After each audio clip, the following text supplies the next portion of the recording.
नमस्कार एवरीवन। नमस्कार बच्चों। और PA2 का अब हमारा सिलेबस ख़त्म हो गया, तो अब आज से हम लोग टर्म 2 का सिलेबस स्टार्ट करेंगे। ठीक है।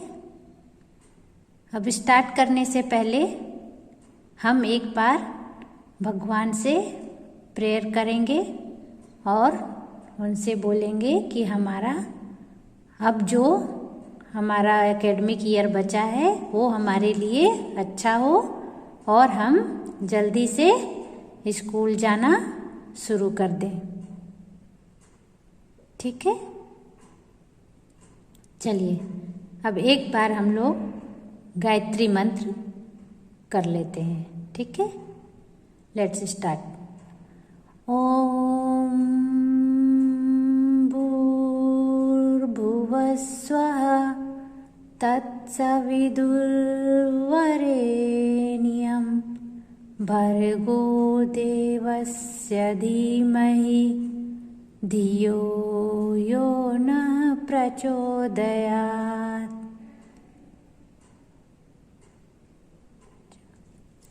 चलिए अब हम लोग अपना सेशन स्टार्ट करते हैं।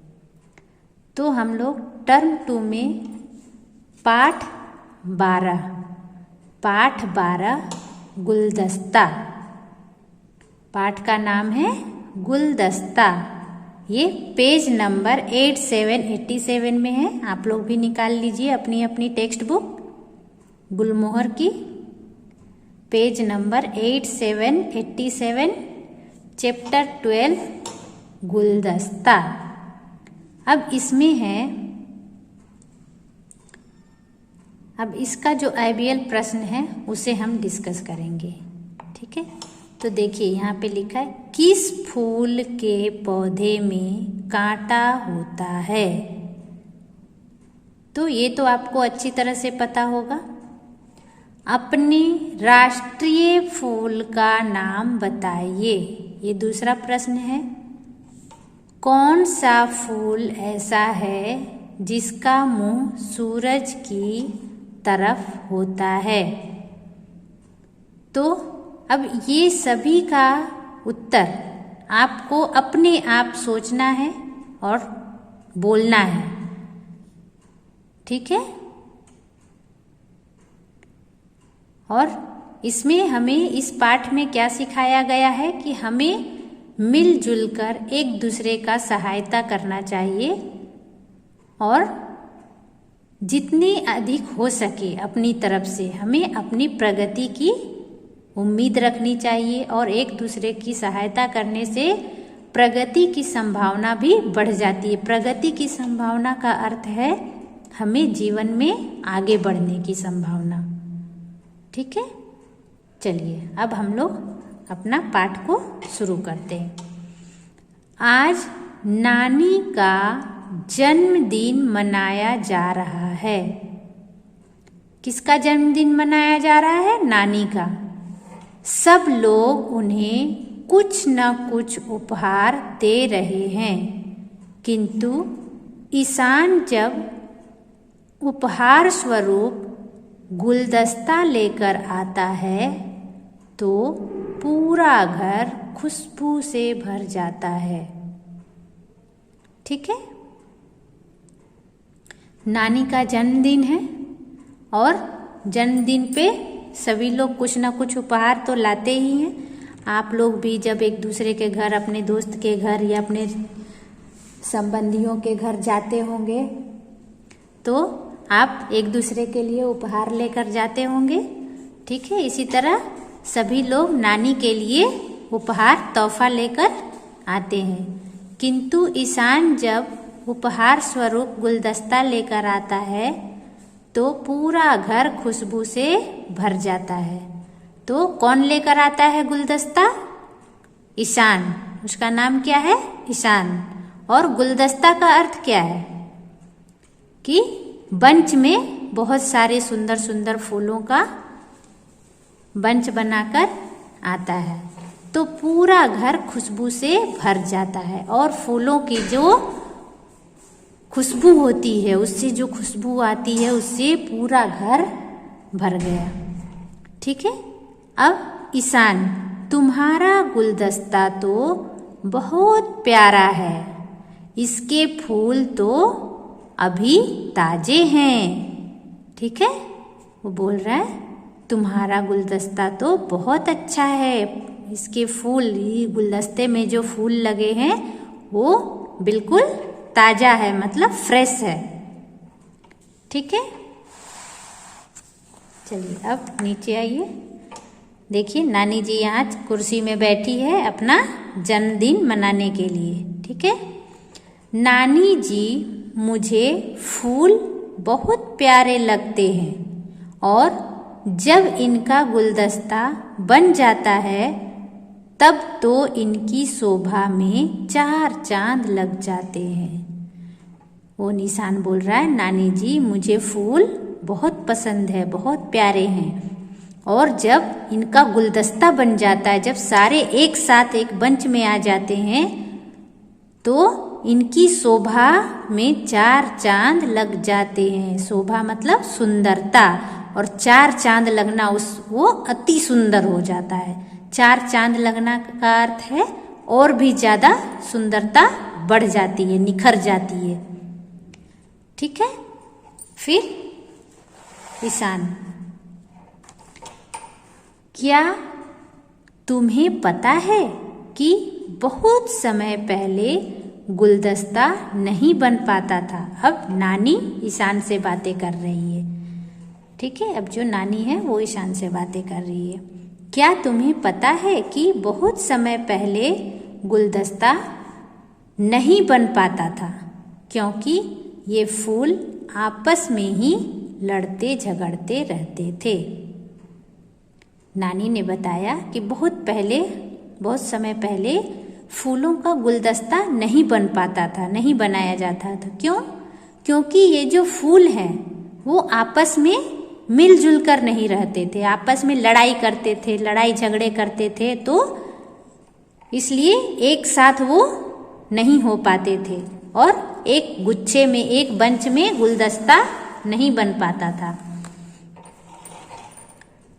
फिर तो बताइए नानी जी, अभी ईशान बोल रहा है। ठीक है, ये कैसे प्यार से रहने लगे और गुलदस्ता बनने लगा।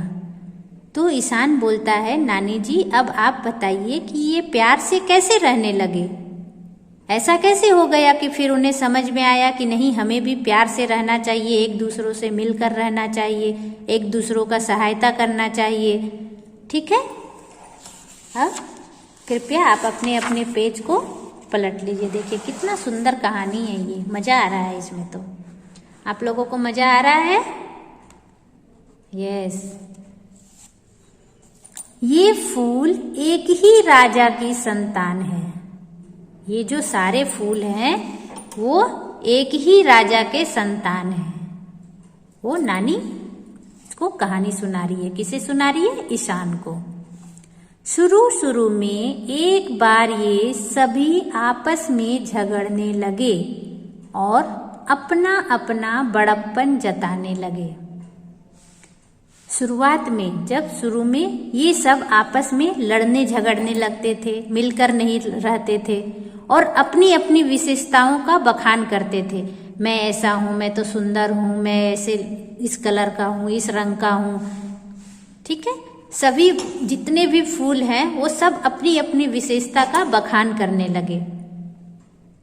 ठीक है, तो सभी अपना अपना बड़प्पन जताने लगे। फिर कमल का फूल, सबसे अच्छा मैं हूँ, मेरे कई रंग हैं, मैं संसार के सभी भागों में पाया जाता हूँ। ये जो कमल का फूल है, ये जो कमल का फूल है, कमल कहाँ खिलता है? कमल कहाँ खिलता है? देखे हो आप लोग? कमल किस रंग का होता है? ये गुलाबी पिंक कलर का होता है, ठीक है। और मैं संसार के सभी भागों में पाया जाता हूँ। वो कमल अपनी विशेषता, अपनी गुणों का बखान करता है और बोलता है मैं दुनिया में सभी जगह पाया जाता हूँ। यहाँ तक कि धन की देवी लक्ष्मी जी मेरे ऊपर ही आसन ग्रहण करती है, कि धन की देवी जो लक्ष्मी जी है वो भी किस पर बैठती है, किस पर आसन बनाती है, कमल के फूल में। देखो यहाँ लक्ष्मी जी को दिखाया गया है, कमल के फूल में विराजमान है, ठीक है। आसन ग्रहण करना मतलब उस पर बैठना, ठीक है। देखो कमल के फूल, यहाँ हंसकर देख रहा है लक्ष्मी जी को और फूल में लक्ष्मी जी विराजमान है, ठीक है बच्चों। चलिए अब नीचे आइए, कितना सुंदर कहानी है। अब गेंदे का फूल बोला, गेंदे का फूल क्या बोला? मुझ में भी कई रंगों की छाया होती है। बोला कि मुझ में भी कई रंगों की छाया होती है। मेरी सुंदरता की वजह से ही लोग मुझे अपने लॉन और बालकनी में सजाते हैं। कौन सा फूल बोला? गेंदे का फूल। गेंदा फूल किसे कहते हैं? मेरीगोल्ड। आपको ये सारे नाम याद रखने हैं और कौन से फूल को कौन सी विशेषता है वो भी याद रखनी है आपको। तो गेंदा के फूल की विशेषता है मुझ में भी कई रंगों की छाया होती है। गेंदा फूल भी जो होता है वो 3-4 रंग की होती है। मेरी सुंदरता की वजह से ही लोग मुझे अपने लॉन और बालकनी में सजाते हैं, ठीक है। देखो गेंदा का फूल, फूलों को पहचानना भी आना चाहिए और हिंदी में जितने भी फूलों के नाम यहाँ हैं वो आपको याद रखने हैं। फिर मैं पूछूंगी कि इस पाठ में कौन कौन से फूलों की विशेषताएं बताई गई है, ठीक है। सूरजमुखी का फूल बोला। सूरजमुखी कैसा होता है पता है आप लोगों को? देखा है आप लोगों ने? सूरजमुखी ये है जो सन को देखकर अट्रैक्ट होता है, उसकी ओर आकर्षित होता है। सन जिधर जिधर घूमता है वो अपना फेस उधर ही मोड़ता रहता है। मैं तो बड़ा भी हूँ और सबसे अच्छा भी हूँ। कौन बोला? सूरजमुखी का फूल, कि मैं तो बड़ा भी हूँ, ये बड़ा होता है, और सबसे अच्छा भी हूँ। आसमान के सूरज की तरह मैं धरती का सूरज हूँ। बहुत सारे लोग मुझ में सूरज की छाया देखते हैं।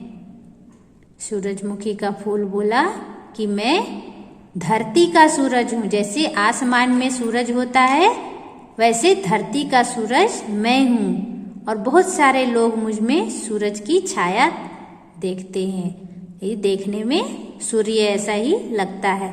चारों तरफ इसके पीले पीले पंखुड़ियाँ होती है और बीच में उसके ब्लैक ब्लैक दाने होते हैं बहुत सारे, तो वो देखने में भी सूरज के जैसा ही लगता है। अब चलिए पेज नंबर 8989।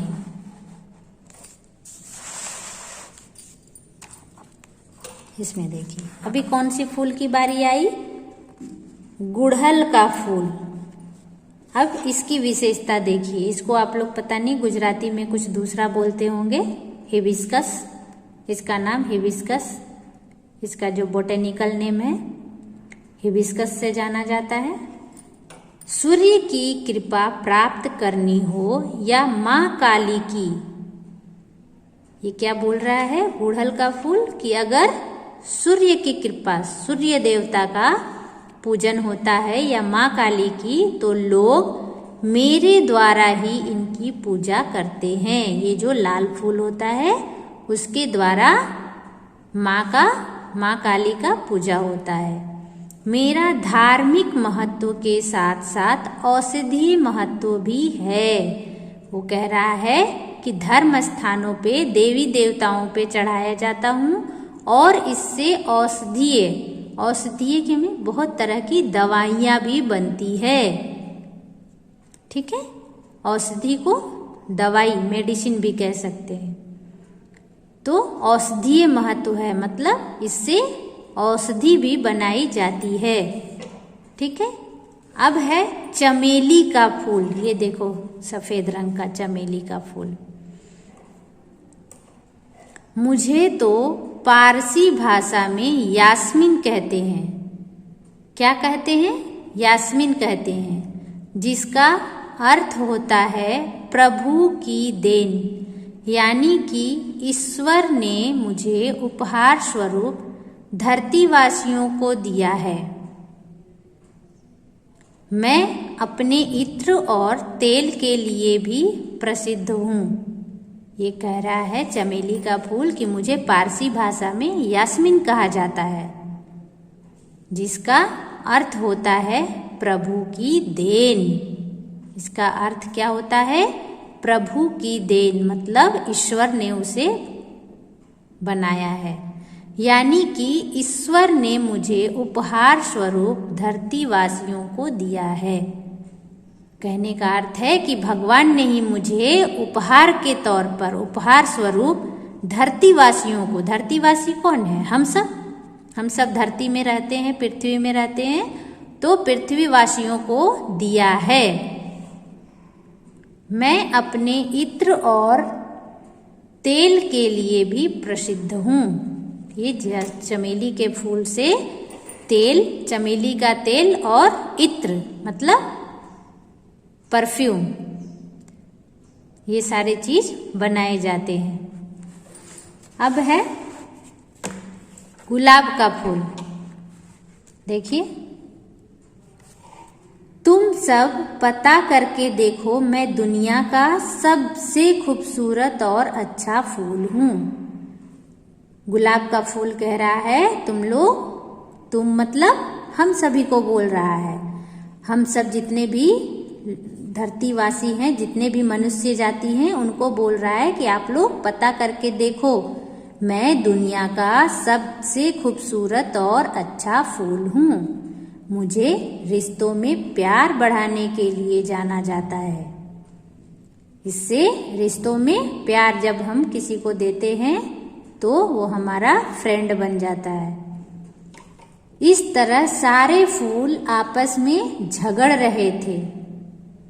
वो नानी कहानी सुना रही होती है तो नानी लास्ट में बोलती है कि इस तरह सभी फूल अपनी अपनी गुणों का बखान करके आपस में लड़ रहे थे, झगड़ रहे थे।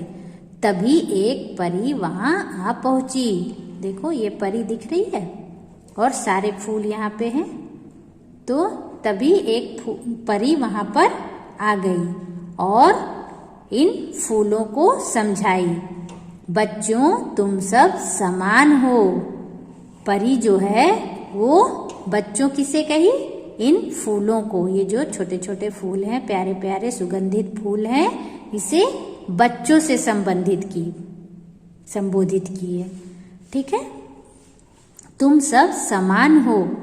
तुम सब झगड़ना छोड़ दोगे तो और सुंदर और उपयोगी हो जाओगे।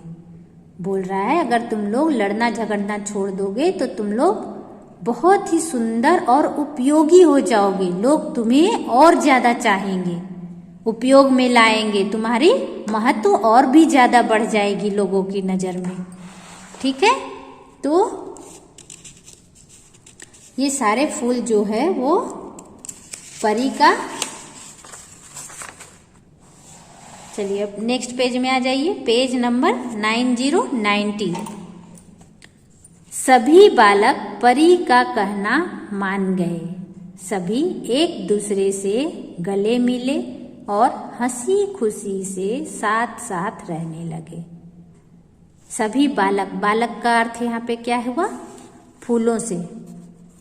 बालक किसे कहा गया यहाँ पर? फूलों को। ठीक है, हंसी खुशी साथ साथ रहने लगे। जब ये फूल एक साथ मिल जाते हैं तो गुलदस्ता बनता है। जिसे लोग एक दूसरे को उपहार स्वरूप देते हैं। ठीक है, तो परी ने समझाया, देखो ये जब एक ही बंच में सारे फूल आ गए तो ये क्या कहलाया? गुलदस्ता। जब तक ये अलग अलग थे तब तक ये फूल कहलाते थे। अब एक ही बंच में, एक गुच्छे में आ गए तो क्या कहलाएंगे? गुलदस्ता। और ये देखने में ही भी काफी सुंदर लगता है। ठीक है, तो इसे हम एक दूसरे को उपहार स्वरूप भी देते हैं। अब है क्या सीखा? इस पाठ से हमने क्या सीखा? एकता में महत्व कि हमें हरदम यूनिटी बनाकर रहना चाहिए। एकता बनाने, हम सब एक हैं, हम सब लोग एक हैं, ऐसा अपने अंदर भावना लानी चाहिए। आपस में मिलजुल कर रहना, हमें आपस में मिलकर रहना चाहिए।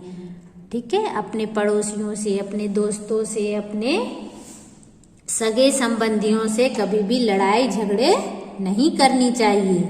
हमें आपस में एक साथ एक दूसरे को समझते हुए एक साथ रहनी चाहिए। ठीक है, अपनी योग्यता के साथ साथ दूसरों की योग्यता को भी महत्व देना चाहिए। अगर हम में कोई गुण है तो जो हमारे सामने है उसमें भी कोई ना कोई अच्छा गुण तो है ही, तो हमें उसके अच्छे गुणों को देखना चाहिए। ठीक है, चलिए, तो ये हमारा आज का सेशन यहाँ खत्म होता है। और इस पाठ से आप लोगों को कठिन शब्द नोटबुक में लिखना है। देखिए, पाठ में शुरू से मैं दिखाती हूँ। ये जो अंडरलाइन किया हुआ शब्द है, जन्मदिन, ईशान, उपहार स्वरूप, गुलदस्ता, खुशबू, इसको क्या है, पहले आप लोग टेक्स्ट बुक में अंडरलाइन कर लीजिए, उसके बाद नोटबुक में लिखिए, तो आपको लिखने में काफी मदद मिलेगा। तो आज का होमवर्क है कठिन शब्द। किस में लिखना है? नोटबुक में। किस में लिखोगे? नोटबुक में। कौन सी नोटबुक में? नोटबुक नंबर 2 जो हिंदी की है उसमें। ठीक है, नमस्कार बच्चों, धन्यवाद।